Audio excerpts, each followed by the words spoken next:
দেখেন বৃষ্টি আসার আগ মুহূর্ত, পশ্চিমের আকাশে ঘন কালো মেঘ। তুমি আইসা পড়ছো? ও তাই তো।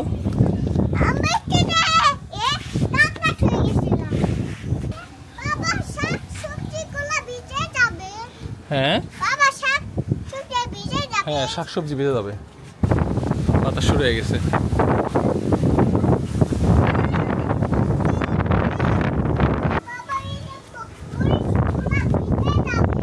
ও মরিচগুলা ভিজে যাবে, সত্যি তো। মরিচগুলা পাইকে একেবারে লাল হয়ে গেছে। আয়াত আসো, এই রডের পিছনে এখানে থাকা যাবে না, এখানে এই যে রড আছে, বজ্রপাত হবে। আসো আসো, চুলা ভিজুক, ভিজো না, বৃষ্টিতে ভিজো না।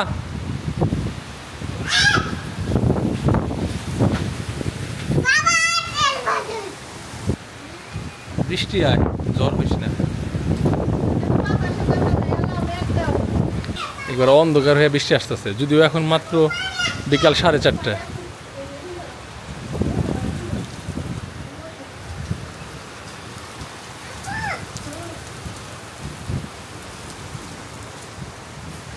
ছাদের শাকসবজির বেড পুরোটাই এখন খালি, শুধুমাত্র ওই যে একটা বেডে সেই লাল শাকের বিচি একাই পইরা লাল শাক হয়ে গেছে আবার। আর এই যে মাঝখানে অনেক ফুল গাছ হয়েছে, সকালবেলা খুব সুন্দর লাগে, একদিন দেখাবো। লাফাই তো হয় না বৃষ্টির মধ্যে, এখানে বসে বসে বৃষ্টি দেখো।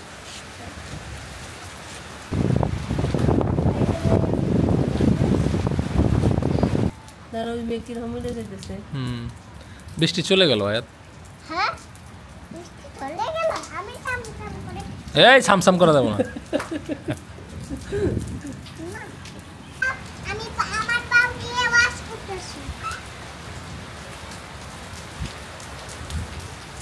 তারপরও বৃষ্টির দরকার আছে, বুঝছো তো। দোতলার বারান্দা থেকে দেখেন এখন বোঝা যাইতেছে পুরা বৃষ্টির প্রকোপ। আর এদিকে আমাদের পুকুরটা দেখেন, অনেক চেষ্টা করতেছিলাম ভরার জন্য, কিন্তু ভরতে পারতেছি না। মানে সারাদিন ভরি, রাতের ভিতরে আবার পানি অর্ধেক হয়ে যায়। তো আজকের এই বৃষ্টিতে আশা করতেছি যে মাটির পানির ধারণ ক্ষমতাটা বাড়বে, সেক্ষেত্রে আমরা হয়তো পুকুরটারে পরবর্তীতে ভরতে পারবো। তো পুকুর সম্পূর্ণ যদি ভরাট করতে পারি, তখনকার ভিউ আপনাদেরকে অন্য আরেকদিন দেখাবো। তো আপাতত শুধু বৃষ্টিটাই উপভোগ করেন। এই বছরের আমাদের এখানে মনে হয় আজকে সর্বোচ্চ বৃষ্টিপাত। দূরে টিনের ঘরগুলো অনেক সুন্দর লাগতেছে। ইয়েস।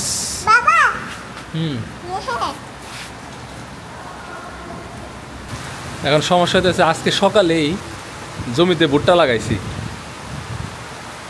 এখন এই বৃষ্টিতে ভুট্টার ক্ষতি হবে কিনা শিওর না, না হওয়ার সম্ভাবনাই বেশি, কারণ যেটুকু বৃষ্টি হইতেছে এটা মাটি শুষে নেবে। যদিও আমি ভুট্টা লাগানোর আগে বেশ ভালো অ্যামাউন্টের একটা পানি দিয়ে নিছি, মানে আমার মাটি ভিজাই আছে।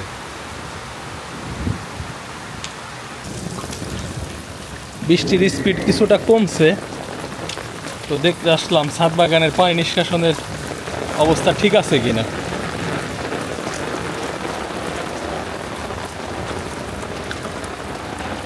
এই যে গাছের পাতা আর শ্যাম্পু যাইয়ে এটা আটকে গেছিল, এখন পানি সুন্দরভাবে চলে যাবে।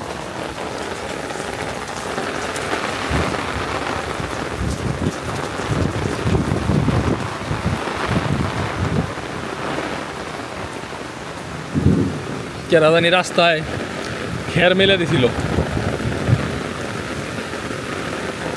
পুরা খেরের অবস্থা কেরাসিন।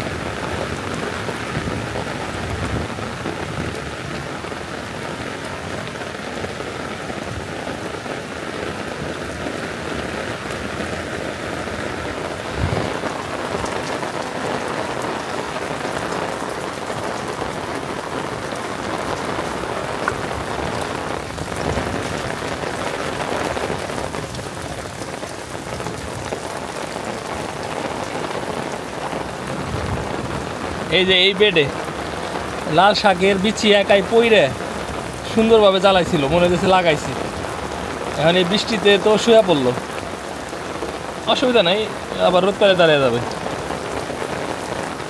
আর বেডগুলোতে বৃষ্টির পানি পাওয়ার পরে পানি ওভারফ্লো হয় কি না এটারও একটা পরীক্ষা হয়ে যেতেছে, মানে পানিটা সঠিকভাবে ফিল্টার হয়ে বের হয়ে যায় কি না সেটারও একটা পরীক্ষা হয়ে গেল। তো এখন পর্যন্ত সফল। হ্যাঁ, এই যে বক্সগুলার এখান দিয়ে ছিদ্র আছে, এই ছিদ্র দিয়ে পানি বের হয়ে যেতেছে।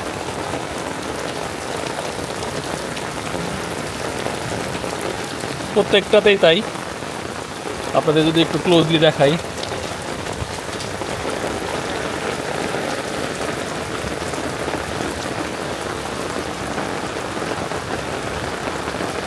যেমন এই যে চিত্র,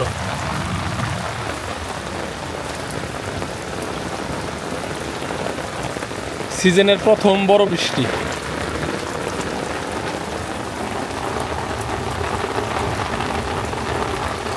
প্রবলেম একটাই, এই গাছের পাতা এসে তো আটকে যাবে, মানে বৃষ্টির সময় যদি আমরা বাড়িতে কেউ না থাকি তাহলে তো বিপদ। আর ওই মূল পানির লাইন যে শুধু একটা তা না, এই যে এদিক দিয়ে আর একটা আছে, এই যে একটা বক্স দেখতেছেন, এই বক্স দিয়েও কিন্তু পানি যাইতেছে। কিন্তু যেহেতু ছাদটা এইদিকে একটু ঢালু, এই কারণে এইদিকে একটু মানে পানির চাপটা বেশি।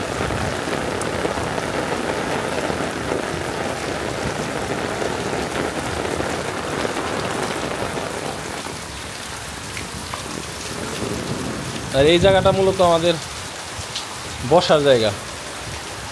হ্যাঁ, কিন্তু বসার জায়গা হইলেও বৃষ্টির হেঁচাতে পুরোটাই ভিজে গেছে। মানে বৃষ্টির সময় এখানে বসে থাকাটা নিরাপদ না। একটা কাজ করলে হবে, যদি আমরা কোনো কাগজ টানায় দিই বা পর্দা টাইপের, সেক্ষেত্রে এখানে বসে থাকা যাবে বৃষ্টির সময়।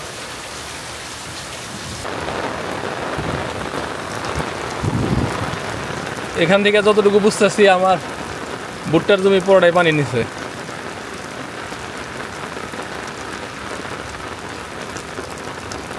যাক, টেম্পারেচারটা কমলো আলহামদুলিল্লাহ।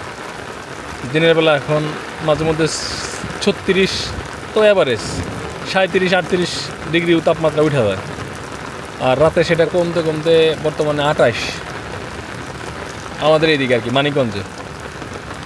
আর একটা সময় আরও খারাপ ছিল, দিনের বেলা ধরেন ওই 36-37, রাতে আবার কমতে কমতে সেটা 20-এর ঘরে নামছে।